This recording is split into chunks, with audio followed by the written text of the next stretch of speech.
Hello folks, Charlie in Westeros here with a video that probably doesn't need to be made given the cluster of other videos already created discussing this topic.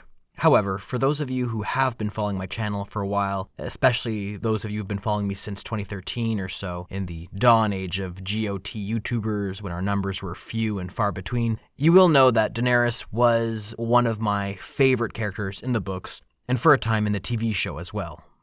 As a result, and given the events of the penultimate episode for the Game of Thrones TV series, this is something I feel the need to address, and that is the manner in which the show has chosen to present the story arc of Daenerys Targaryen. However, I'm giving you a fair warning right now. If you don't like rant videos, I strongly suggest you click away soon. Don't worry, I'll still be making videos involving book theories, house facts, as well as myths and legends, but this one is to, hopefully, be an exceptional case as far as my videos go. So I guess I'll just get straight to the point by saying the following.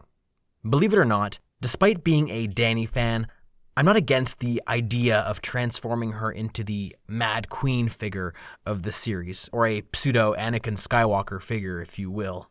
If there's a logical build-up to that point, it's a plot point I can readily accept. However, I do have one very basic expectation, and that is, if you want to make her a character who is driven to madness, then at least give her story a sensible build-up to that point. Now, before you head to the comment sections and tell me the signs were there for many seasons, allow me to first respond. I can openly admit and accept Daenerys did have the traits of being a despotic, harsh, maybe even a bad ruler, if you want to go there. However, her actions were always grounded in some sort of reason. Many have brought forward some proof that her madness was hyped up a long time. In my opinion, however, there is one jarring issue with every single one of those instances of her so-called madness, and that is Daenerys would only ever directly lash out against those who would directly cause her harm. The brother she threatened was a character who quite clearly spent years abusing her, possibly even sexually. Dany burned Mirri Maz Duur after opposing the rape of the Lázarine and saving the witch's life, who returned her thanks by poisoning her husband and killing her unborn child with blood magic.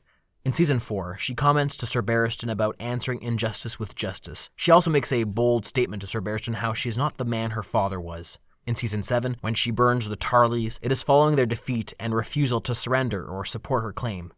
Need I remind you that even our dear Ned Stark executed a runaway from the Night's Watch who fled after seeing a White Walker. In Slaver's Bay, Daenerys is proclaimed the mother, Misa, of freed slaves, and at least for a time, her purpose is entirely focused on freeing the oppressed, not ruling Westeros. In fact, she willingly forgoes heading to Westeros altogether in order to stay in Slaver's Bay, only deciding to go to the west after discussing the so-called tyrannical rule of the great families of the Seven Kingdoms with Tyrion in Season 5, which to me should have been a huge hint with regards to the extent she wants to rule Westeros. I realize I might be droning on here, so let me get to the point. Daenerys has quite literally, since Season 3 or so, discussed her desire to free people from tyranny. Yes, she is by all means ruthless at times, but every single time an innocent person has been harmed or hurt, whether indirectly by her hands or by her enemies, she has always shown a sense of remorse or compassion for such events, or even atonement, when it directly concerned her. When Drogon in Season 4 kills a 3-year-old child, she goes so far as to lock her dragons away in the pyramids, reducing her own children to slavery in order to protect the people. The point being is that Daenerys' choice this past episode, when Cersei, her true enemy, the one person who killed Missandei, the evil queen who holds the Iron Throne, the chair Daenerys supposedly craves so dearly, all Daenerys had to do was fly up to her and kill the source of her misery. To instead decide to blow up an entire city for no other reason other than madness is quite frankly a lazy choice on the parts of the show creators. Even the OG Mad Queen Cersei Lannister, after being tortured, stripped naked, and paraded in the streets of King's Landing, still had enough sense to target her enemies in the Sept of Baelor, that is, the Sparrows, the Tyrells, and her uncle. Cersei, despite going through some shit that would honestly warrant her going batshit insane, still was apparently sane enough to not destroy an entire city, a city whose population pelted her with feces, old fruits and vegetables, garbage, and Lord knows what else when she was marched naked to the Red Keep by a bunch of religious fanatics. My point in bringing all this up is yes, I agree we sometimes have to suspend our sense of disbelief in order to allow a story to move forward. However, when there is a very large proportion, if not the majority of fans and viewers of the show who are no longer able to suspend their disbelief, then there's clearly something very wrong with the direction the story has taken. Going back to Dany real quick, I have heard people say, oh, well, perhaps she was trying to send a message. Better to be feared than loved, and what better way to be feared than to blow up an entire city? Yes, well, remember just a few seasons prior, Sir Barristan told her what happened to the Mad King when he lashed out against the common folk and burned children in front of their parents to, quote, send a message? How it only resulted in the Mad King's overthrow and the death of almost all living Targaryens? Well, considering she's heard that advice, it would be a very poor reason to act that way. Of course, maybe Dany forgot about that conversation. Kind of like how she forgot 2 episodes ago about the fact that Euron Greyjoy was still around and had destroyed much of her own fleet and taken many of her allies prisoner only a season prior. Maybe the real explanation behind Dany's madness is that she's in fact suffering from early onset dementia. Considering how forgetful she is, it would honestly be a much more logical story choice than madness at this point. Kind of like how she forgot that her very mission in life was to end the tyrannical oppression of the common folk by corrupt lords. This brings me to a subsidiary point I need to make, and that involves the progression of a character arc. Dany's entire storyline revolves around her making choices, some good, many bad perhaps, and seemingly being taught lessons at every turn, in terms of the consequences of her actions. Any character growth, especially one presented in such a way as hers, should make the audience assume that, despite her callousness or harshness, her mission remains clear. Madness, which, again, if you want to make that her endgame, is fine, by all means. But showing her being stern or punishing her enemies or those who hurt her friends is a piss-poor setup, I'm sorry to say. Never in season 1 to 7 has she ever chosen to mercilessly harm poor innocent bystanders or children. And if you want to use acts of violence as the criteria for hinting at a character's madness, then I guess Sansa must be pretty batshit insane considering she sicked a pack of dogs on Ramsay Bolton.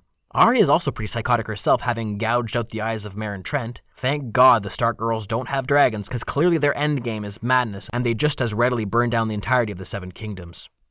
Another comment I've been reading a lot is that, quote, "You're just mad your theories didn't come true." Well, yes and no. Yes, because a lot of theories I've read about online honestly make a lot more sense in terms of story progression than what we've been dealt.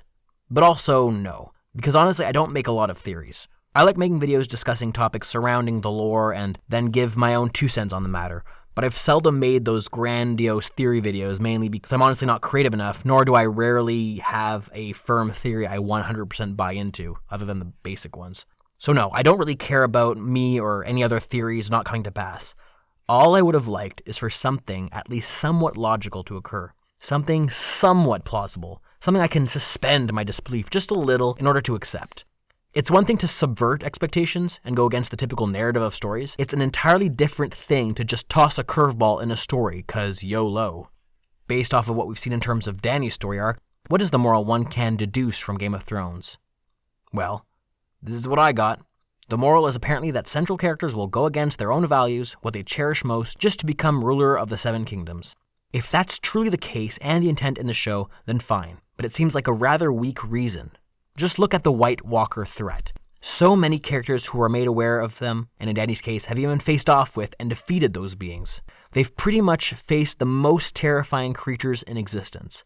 After supposedly seeing such pure evil and miraculously surviving, you would think that the people in charge would say, hey, maybe there are more important things out there than claiming an Iron Throne. Maybe we should work together from now on, considering we were able to unite despite our differences in order to beat this greater evil. Put bluntly, it feels like a very bizarre plot choice to have a central character go from being made aware of a greater evil, who is taught important lessons after even more important lessons, who has quite literally bathed in fire in order to free the oppressed, before suddenly getting denied the D from her boyfriend/nephew, hearing bells and deciding, fuck it all, let's go completely apeshit.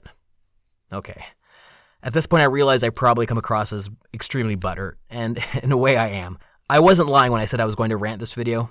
Look, I think subverting expectations is important, especially when it comes to the middle portions of a series. However, I think it has a time and a place, and I think it has to make sense in hindsight.